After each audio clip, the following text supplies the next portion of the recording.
Olá pessoal, aqui estamos para o plantão de dúvidas, ao vivo dos estúdios da Universidade de São Francisco, e hoje é um sábado especial, esse plantão de tira dúvidas aqui hoje tem plateia. Então vamos lá, vamos começar com o nosso plantão da disciplina de Administração Estratégica.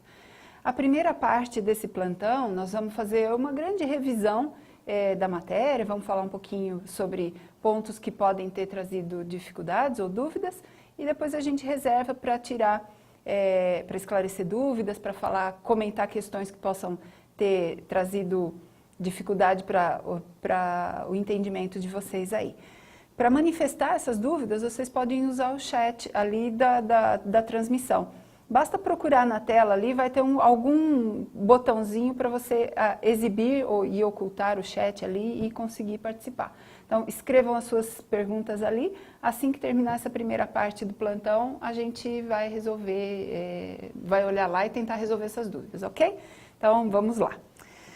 Bom, na nossa primeira unidade, falamos sobre a importância da estratégia e como as empresas podem fazer para entender qual a importância de ter uma estratégia, de criar, elaborar e implementar uma estratégia dentro para a condução dos seus negócios. Bem, nós dissemos lá que há 3 perguntas que as empresas podem se fazer para ajudar a que essa compreensão fique mais clara para todos os seus membros, que são: em que situação a empresa está atualmente, que situação ela gostaria de estar no futuro e como fazer para percorrer esse caminho da situação atual até aquele. Ao responder ou fazer o exercício de tentar responder essas 3 questões, a empresa perceberá qual é a importância de ter uma estratégia, de ter um plano a seguir, de ter todo esse conjunto que compete a essa área da administração estratégica e que serve para que as empresas possam alcançar o que a gente chamou de uma vantagem de competição. Na nossa apostila tem várias definições sobre estratégia, de vários diferentes autores, mas aqui para o plantão eu escolhi uma e trouxe aqui a de Jack Welch. Ele foi o principal executivo da General Electric na década de 80, e muitas das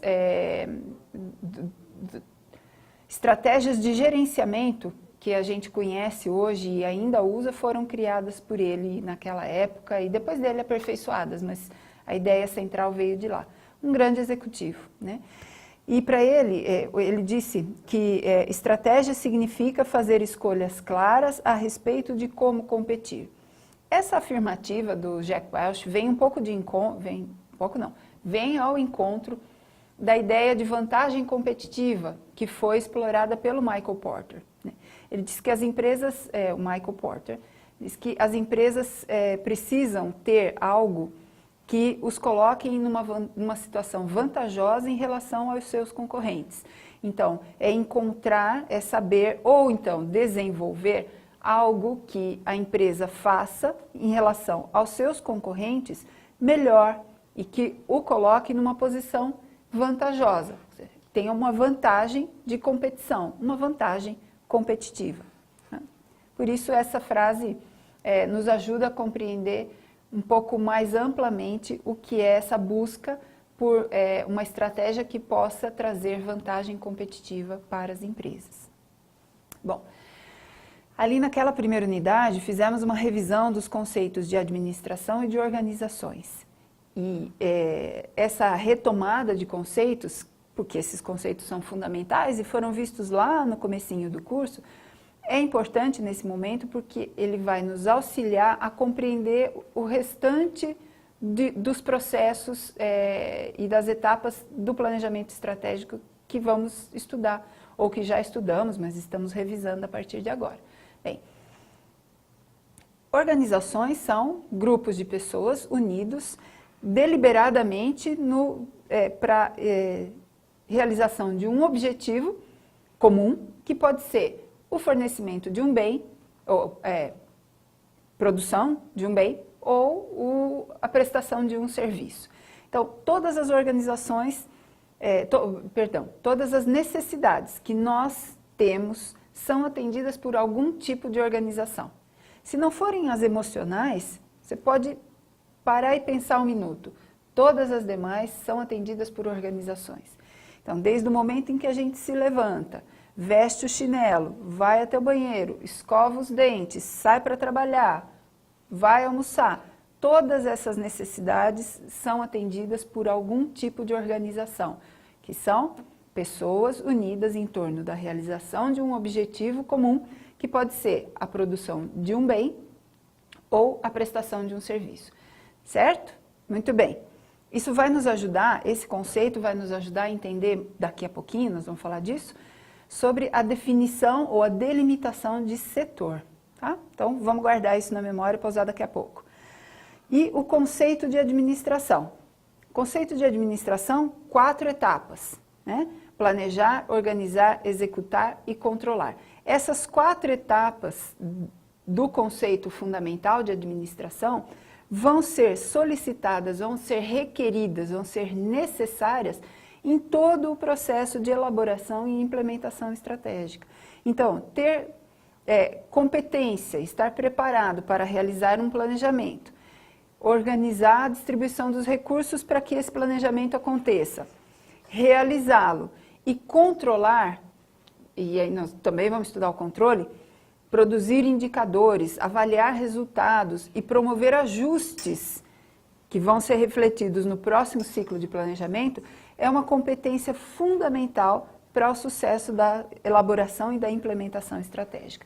É por isso que foi tão importante a gente retomar esses 2 conceitos e é por isso que eles aparecem aqui. Bom, só fazendo um parênteses ali, nessa primeira unidade, dentre as atividades avaliativas que tivemos lá, fazendo uma correção e dando uma olhada geral no desempenho da turma, teve uma questão que trouxe um pouco mais de dificuldades. E ela esbarrava principalmente na questão do mito do profissional administrador ou do mito do líder impecável, né? O mito do líder impecável, do administrador profissional. Era uma questão que perguntava se compreender o conceito de administração era importante para a estratégia e por quê, né? E ali ela tinha algumas suposições. A principal questão, e eu resolvi trazer essa questão para cá por conta disso, algumas das alternativas dessa questão falavam de que apenas um administrador profissional pode criar uma estratégia e implementá-la. Apenas um profissional muito competente do ponto de vista administrativo será suficientemente líder de uma implementação estratégica. É claro que nós estamos falando de um trabalho que tem uma grande exigência de reflexão, capacidade de síntese, de análise de dados, de congregar informações globais, do ambiente global com as características da empresa e do setor. Essa atividade toda é uma atividade complicada, mas não existe na administração a figura de um líder iluminado, ou não que não exista. Nós não devemos trabalhar com a hipótese de que a administração é algo para seres iluminados e que alguns poucos são os escolhidos para serem bons administradores. Na verdade, a administração e também a elaboração estratégica e implementação estratégica são atividades que requerem conhecimento, mas, sobretudo, dedicação, trabalho, interesse em fazer ajustes naquilo que estiver funcionando.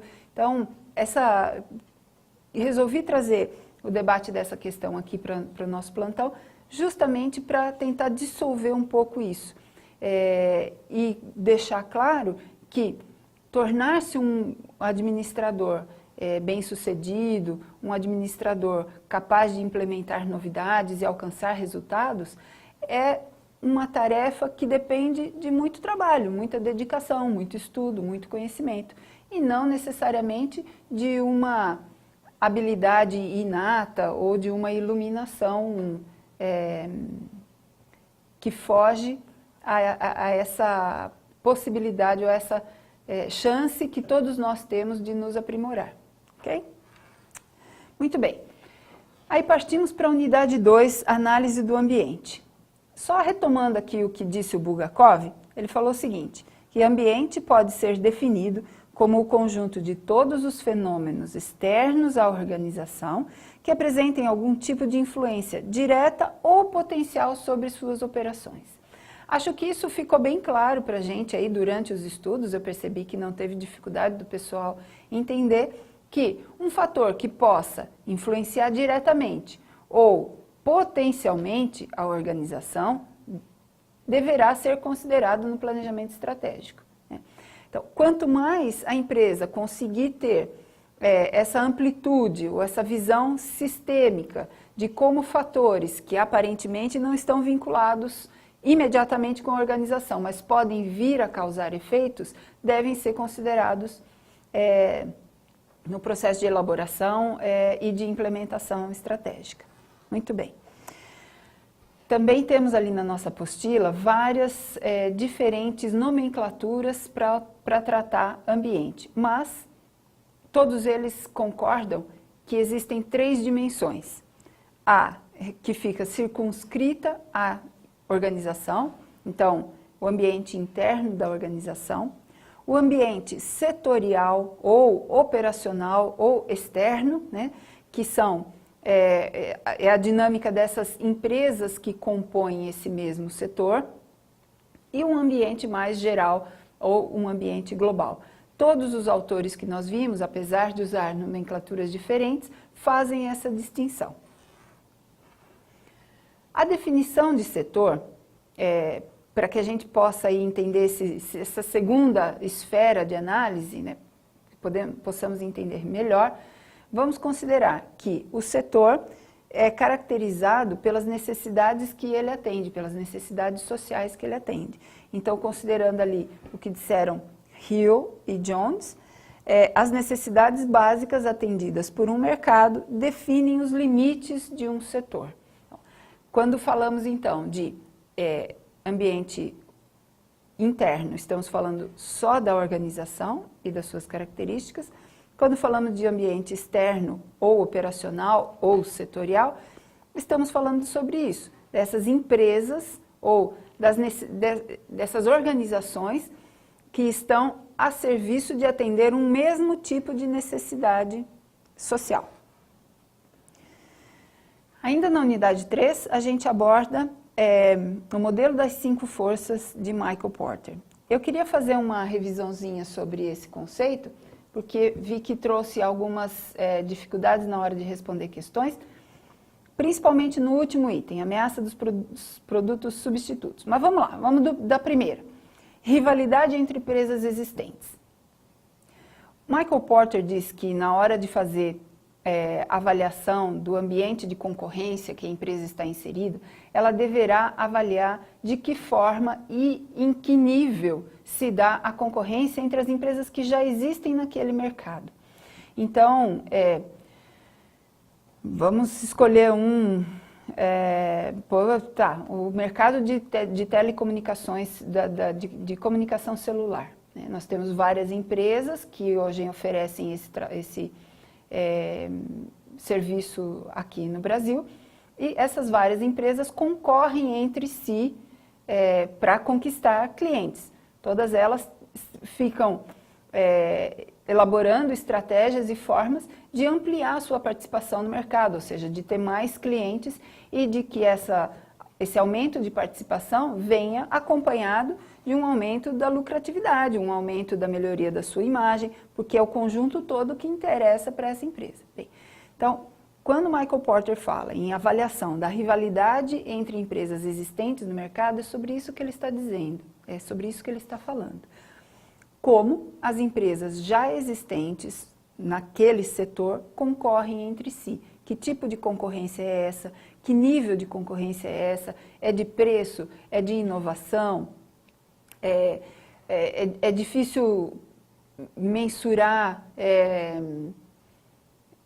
riscos de espionagem industrial? Como é essa rivalidade? Como é esse comportamento dos concorrentes dentro de um setor, de um determinado setor. Bem, novos entrantes. Quando ele fala de novos entrantes, ele está se referindo à possibilidade de outras organizações, outros empresários, outros empreendedores acessarem aquele mercado e se tornarem novos concorrentes dentro daquele mercado. Então, principalmente as barreiras a esses novos entrantes estarão relacionadas ao grau de dificuldade de se instalar um novo negócio.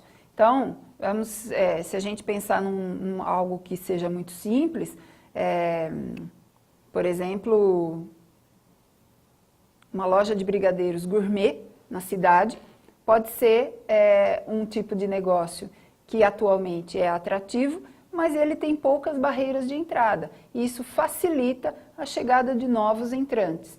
Então, no momento de se elaborar um planejamento estratégico, uma estratégia para a implementação de uma loja dessa natureza, é necessário levar em conta que, ao mesmo tempo que você está fazendo isso, pode ser que outros concorrentes também estejam, e quando você começar o seu negócio, o mercado já esteja um pouco diferenciado. Poder de barganha dos clientes e poder de barganha dos fornecedores é justamente a capacidade que ou clientes ou fornecedores têm de pressionar para conseguir que o setor realize os seus desejos, as suas demandas. Então, fornecedores que são exclusivos, muitas vezes cartelizados ou de produtos muito específicos, conseguem ditar as regras de venda. Ao contrário, clientes que são muito fortes, por exemplo, grandes varejistas, eles conseguem pressionar os fornecedores para realizar os preços que desejam. Então, poder de barganha de clientes ou de fornecedores trata dessa capacidade, dessa potência que clientes ou fornecedores tenham de imprimir o seu desejo, a sua necessidade na relação comercial com o outro. E aí sim, ameaça de produtos substitutos. Esse ponto parece que precisa ser melhor explorado, porque, na verdade, quando a gente fala de produtos substitutos, nós não estamos falando de que o consumidor troca de produto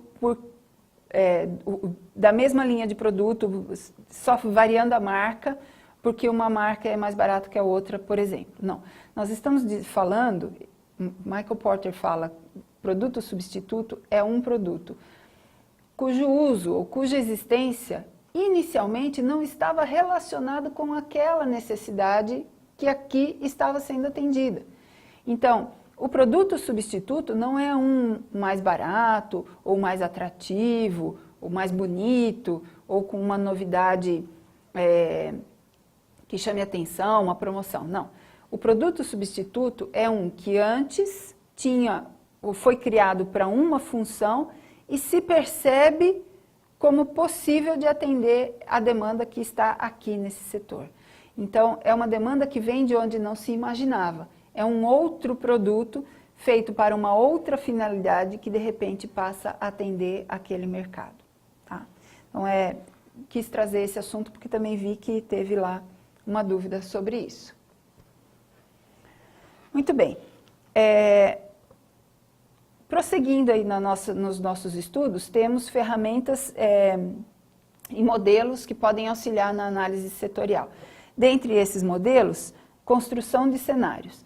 Construção de cenários serve para se levantar hipóteses de situações futuras, tentar delinear como a empresa poderia reagir em situações hipotéticas. Então, normalmente as empresas constroem 2, 3, 4, dependendo da realidade, da gravidade do problema ou do tipo de situação que a empresa está, ela pode elaborar até 5 diferentes cenários, 5 diferentes situações futuras. E construir hipóteses, fazer análises para cada um desses cenários. Então, vamos imaginar uma empresa de locação de veículos. Vai se estabelecer aqui na cidade e deseja saber o que acontecerá caso a rodovia Fernão Dias receba uma concorrência. Então, o governo do estado anuncia que vai construir uma outra rodovia interligando a Fernão Dias com a Dom Pedro, e isso pode afetar o tráfego aqui da cidade e tornar a cidade um ponto um hub, um local ali onde as pessoas possam fazer intercâmbios entre as rodovias e pode ser mais atrativo ter uma locadora aqui do que em outros lugares, né? Todos esses cenários, o que se imagina, o que pode ser que aconteça no futuro, podem ser colocados lado a lado e a empresa vai construindo possibilidades, vai tentando imaginar quais seriam as saídas, quais seriam as reações do público, dependendo nessas diferentes situações, ok? Bom, análise de tendências. Essa, em geral, trata de dados do passado, então são análises de séries históricas. Quanto vendeu nos últimos 10 anos, se teve sazonalidade, se teve relação de causa e consequência, então vendemos mais depois que passou a chover, ou vendemos menos depois que o shopping começou a funcionar, né? São análises de dados históricos, de séries anteriores, que podem demonstrar algum tipo de comportamento e ajudar a empresa a entender como o futuro poderá ser. Além disso, temos aqui outras duas, que é a pesquisa de opinião e a técnica Delphi. A diferença entre essas duas é que pesquisa de opinião é com consumidores e a técnica Delphi, a empresa pode procurar ouvir especialistas da área, né? Ela faz uma consulta, leva o seu problema a especialistas e tenta discutir junto com essas pessoas de grande experiência, de grande conhecimento, possíveis saídas para a sua situação, para o seu problema. Bom, a matriz SWOT, bastante conhecida, é muito utilizado, um modelo que é empregado para todas as esferas de atuação. Ali no nosso ambiente virtual, eu disponibilizei para vocês um texto que falava sobre, trazia a análise SWOT do time de vôlei da seleção brasileira, né? Isso foi feito até antes do pessoal alcançar essa medalha de ouro. Eu não sabia que eles iam ganhar, mas foi uma coincidência bem bacana. Essa matriz procura explorar, então ela auxilia que a empresa encontre e descubra quais são as suas forças, as suas fraquezas, se há oportunidades no mercado e se há ameaças no mercado. Fazendo essa sistematização, ela consegue perceber um pouco melhor aonde está inserida, quais são os seus pontos fracos, quais são os seus pontos fortes e trabalhar em cima disso. E a matriz BCG é aquela dividida também em 4 quadrantes. No primeiro deles, a estrela, que é aquele produto que tem uma alta participação de mercado no mercado em grande crescimento. Do lado de lá, a interrogação, que é um produto com pouca participação de mercado, mas no mercado que possa estar crescente, ainda pode ter muitas possibilidades, pode vir a ser um dia, quem sabe, a estrela. A vaquinha, a vaca leiteira, que é um produto com boa participação no mercado consolidado, mas que já cresce um pouco mais lentamente. Então, ela é um produto, normalmente é um produto que tem uma estabilidade, ele traz segurança para a empresa, mas já não é mais o mais rentável, o mais atraente ou o que ainda vai pode ter um longo tempo de duração, mas não necessariamente, né? Um longo tempo de vida. E o cachorro, aquela participação pequena, um produto com pequena participação no mercado em declínio. Então, esse modelo, né, o BCG, ajuda as empresas a avaliar em que fase da existência, ou ciclo de vida, aqueles produtos estejam dentro de um setor. Bom, na unidade 4, estudamos as diretrizes organizacionais. Então, a definição de negócio, visão de futuro, missão e valores. esse conjunto de definições que a empresa deverá fazer antes ou para que ela possa iniciar o seu processo de elaboração estratégico, fará com que a empresa olhe para si, para seus produtos, para seus processos, para o capital humano que tenha, para a sua competência de desenvolver e aprender com as próprias práticas e transforme isso em valores, em missão, em visão, ou que revele, que esse processo possa revelar, então, qual é a sua missão, qual é a sua razão de existir, qual é a visão de futuro, o que é que ela vê para aquele mercado, para si mesmo e para a necessidade social que eles atendem.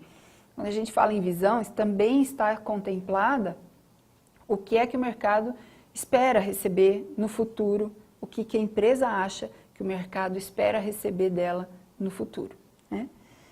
E os seus valores. Bom, isso feito, a empresa terá condição de definir os seus objetivos organizacionais. Então, é aquela segunda etapa, a segunda pergunta da importância lá da estratégia, né? Em que situação estamos e em que situação queremos estar. É aqui, os objetivos organizacionais, é quando eles são definidos. Bom, para ajudar no planejamento estratégico, também é possível que as empresas utilizem a matriz ANSOF, outra matriz em 4 quadrantes, vai comparar produtos novos ou produtos existentes em relação a mercados novos e mercados existentes. Então, para cada uma dessas combinações, então, produtos novos em mercados novos exige um tipo de estratégia. Produtos novos em mercados já consolidados, um outro tipo. Então, acompanhando ali o quadro, vocês estão vendo agora na tela, é possível ver cada uma dessas estratégias. Nós vamos comentar um pouco mais sobre elas daqui a pouco. Na nossa unidade 5, processo de implantação estratégico, e a gente adotou um modelo ali de 5 passos. Eu vou fazer a leitura aqui. Primeiro deles, avaliar quanto e como a organização terá que mudar em razão da implementação estratégica. Analisar as estruturas formais e informais. Então, nós estamos falando de analisar os organogramas, mas também as linhas de comunicação e o cotidiano da empresa, que nem sempre passa pelo formalismo, nem sempre passa pelo formal.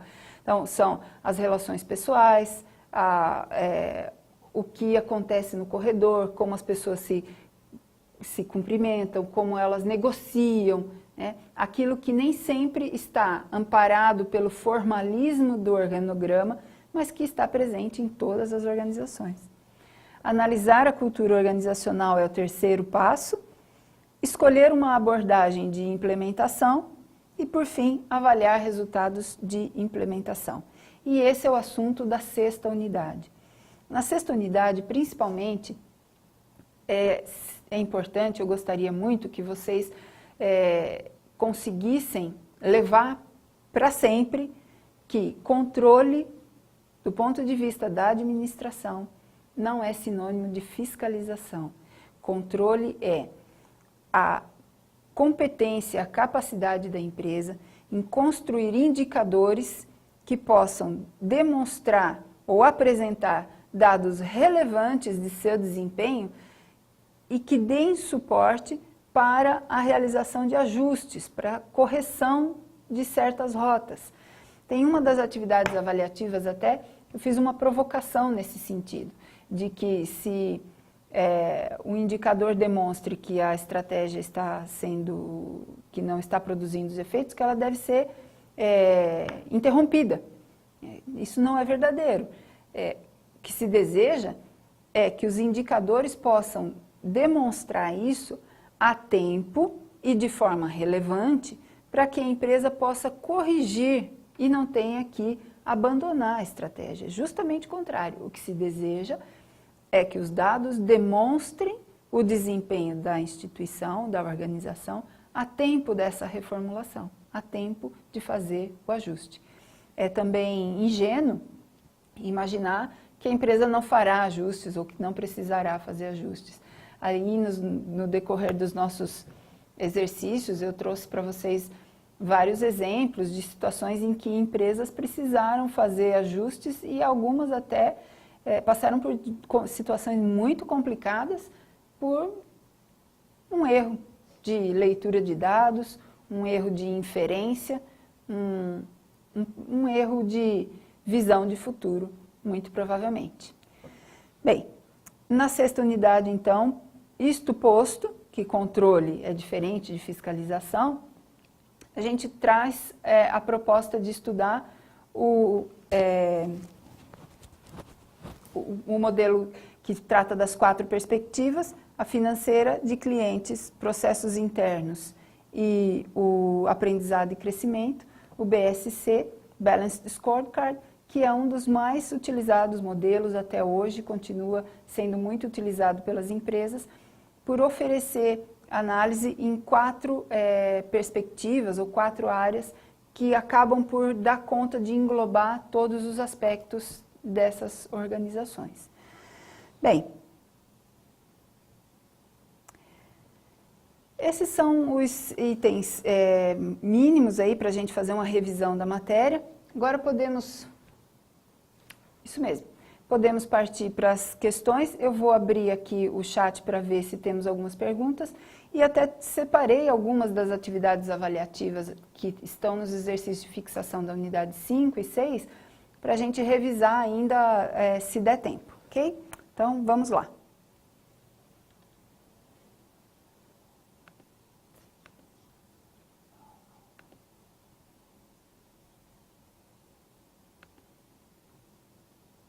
Só um minutinho aqui, estou acessando o chat do nosso plantão.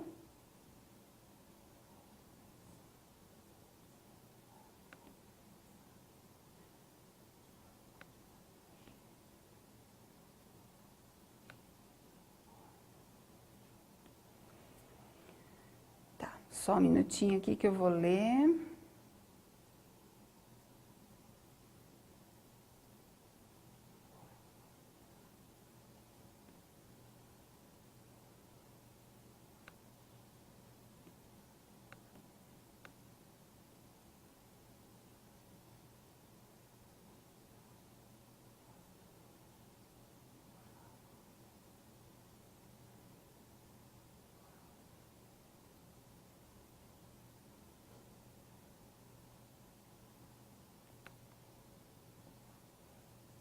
Bom, aqui, uma dúvida da Mônica.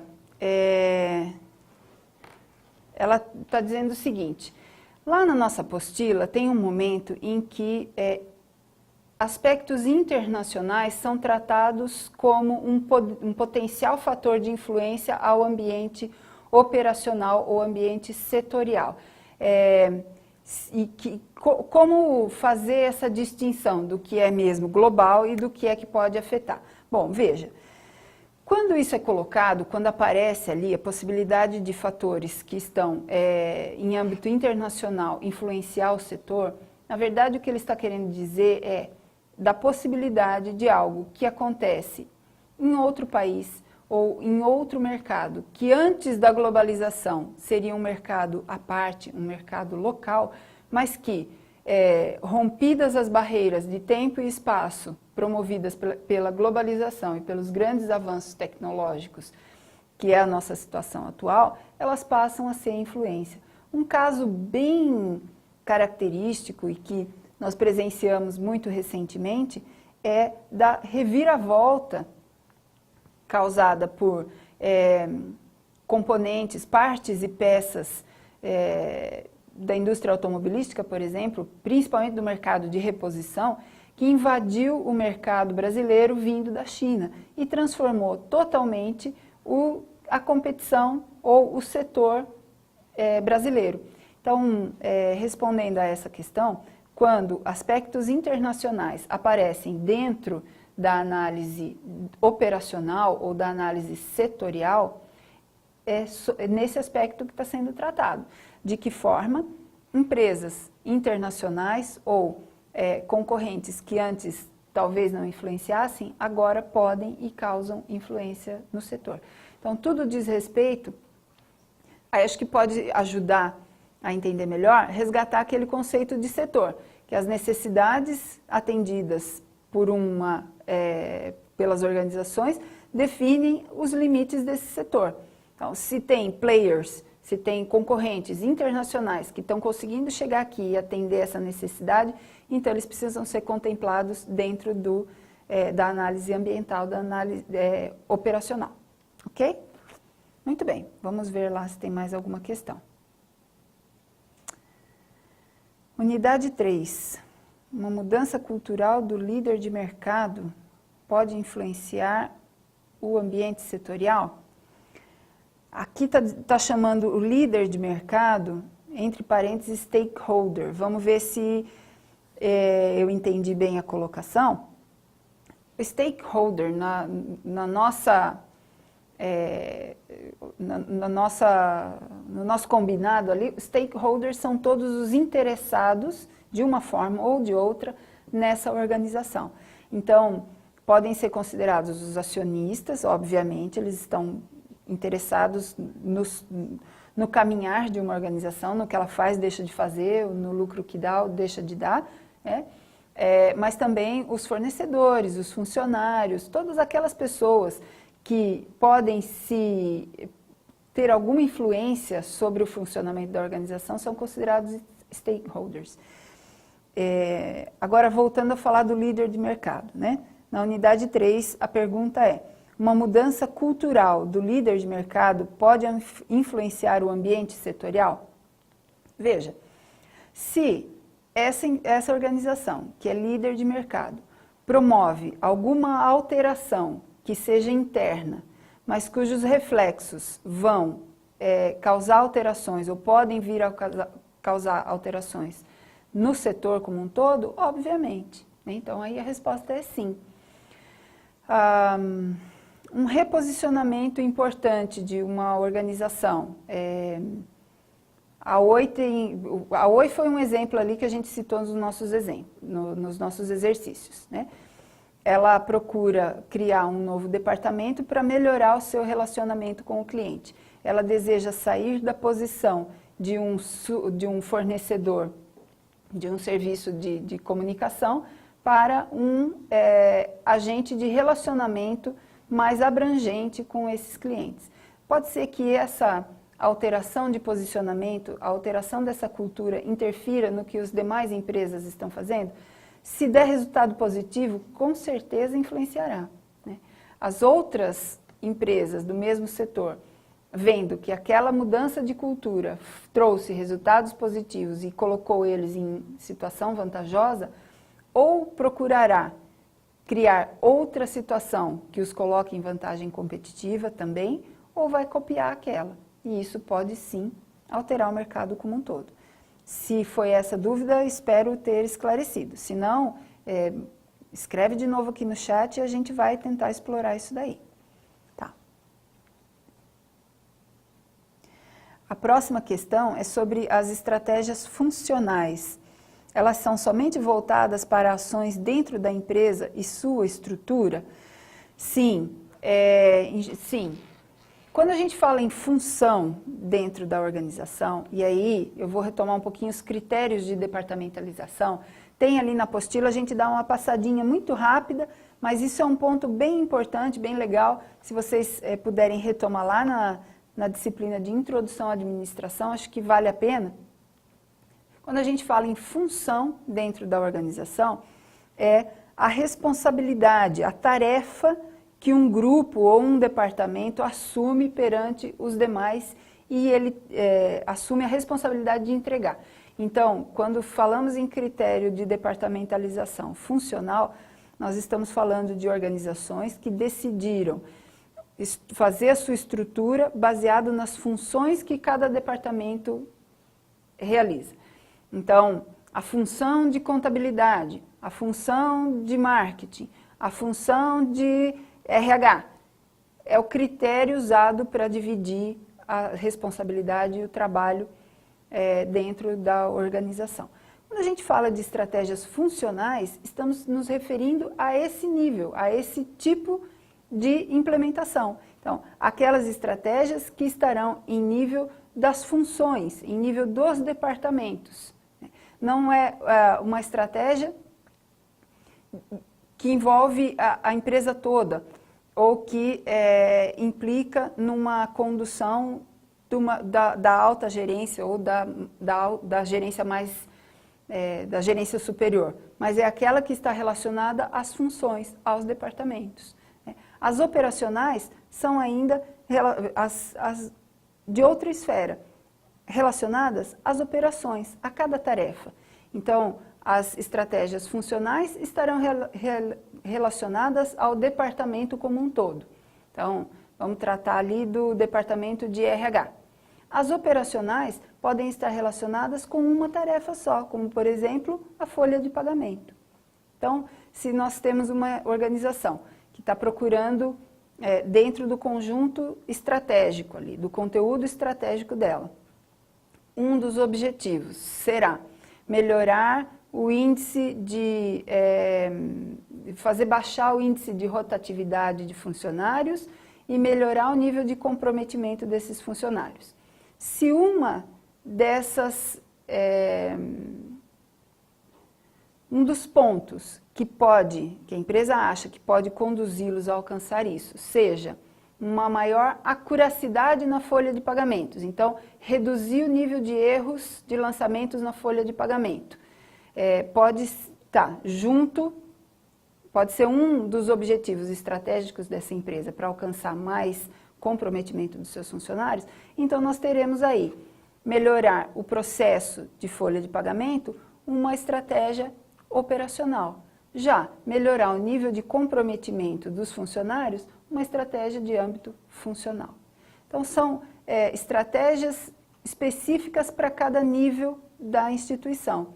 Nível de administração superior, nível de administração funcional e operacional. Ok? Espero ter respondido com isso essa dúvida. Bem, o nosso tempo está esgotando. Deixa eu só consultar o pessoal aqui se a gente tem mais alguns minutinhos.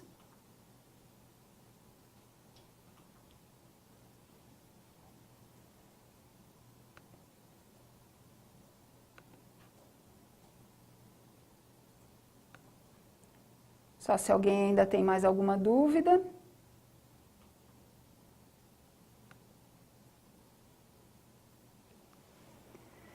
Muito bem. Os exercícios de fixação da unidade 5 e 6 são os mesmos. Nós colocamos um grupo de exercício na unidade 5, ele fica aberto até a unidade 6. Ali tem vários exercícios que vocês podem utilizar para exercitar todo o conhecimento que nós vimos durante essas 6 semanas de curso. Seguramente fazê-los vai ajudá-los a se preparar melhor para os exames finais. Se tiverem dúvida, manifestem lá por meio do fórum ou mandem mensagens particulares. Na medida que eu vou recebendo essas participações, vou comentando, dando um feedback aí para vocês. Tenho comentado os exercícios de fixação também, então procura achar um tempinho ali, realizar esses exercícios que seguramente vai ajudar vocês a se sentirem mais preparados para a avaliação final. Essa nossa aula de hoje... chegou uma pergunta sobre a prova. Calma, não precisa ficar em pânico, não. Eu vou falar sobre a prova. A nossa prova é eletrônica, né? Vai acontecer como nas demais... as versões anteriores da prova, questões objetivas e questões dissertativas, principalmente procurando que vocês demonstrem conhecimento aplicado. A gente vai evitar questões que exijam memorização, isso não é o objetivo, saber se vocês têm boa memória ou não, mas sim se vocês compreenderam e saberão aplicar esse conhecimento em situações reais ou mesmo hipotéticas, mas que possa fazer com que vocês demonstrem que entenderam, que compreenderam como é que se aplica, para que serve esses modelos, em que situações vão poder usar e como inferir, ou seja, como realizar conhecimento, né, efetivar esse conhecimento por meio do exercício simulado, que é exatamente o que a gente faz resolvendo atividades como essa, né? A gente simula situações e vê como nos sairíamos caso tivéssemos que tomar aquelas decisões. A prova deve ter, em geral, a gente respeita 80-20, 80% de questões objetivas, 20% de questões dissertativas, mais ou menos isso, mas sempre procurando aplicação. A ideia é que vocês demonstrem que conseguiram alcançar um bom nível de conhecimento a ponto de refletir sobre a situação das empresas e encontrar aquela que seria talvez a melhor decisão, o melhor caminho a ser tomado. É esse o objetivo dessa disciplina em relação à formação desse curso em específico. É oferecer subsídios para a tomada de decisões. Aí não importa em que nível de administração estratégica estejamos falando, ok? Bom, então, sendo isto respondido, a gente encerra por aqui esse plantão. Agradeço muito a participação de todos que estiveram por aí assistindo a aula e essa aula ficará à disposição de vocês no ambiente virtual e durante essa semana a gente vai se falando, escrevam para mim, eu vou ter prazer em comentar a resposta de vocês e orientar, tá bom? Gente, muito obrigada e até breve.